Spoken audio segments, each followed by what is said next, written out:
અરે બટા મજામાં જ હોય ને? હું મામા હું હાલે નવીનમાં? બટા નવીનમાં તો કઈ છે નહીં, પણ કોરોનાનો એક કિસ્સો છે, તારે સાંભળવો હોય તો કહું. હા બોલો ને. અરે કોરોના સમયમાં મારી પાડોશમાં એક હાહુ ને વહુ બે કાયમ બાંધે.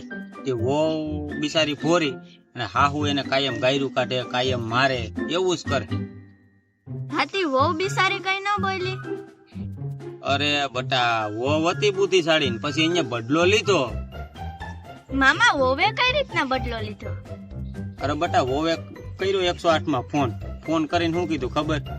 એ કે મારા હાહુને કોરોના થઈ ગયો, તમે લઈ જાઓ. તે હાહુને બિચારીને કઈ વાંધો નતો, કઈ તકલીફ નહીં, તો 108 વાળા આવ્યા, ઉપાડીને લઈ ગયો. હાહુ વઈ ગયા પછી વહુએ શું કર્યું?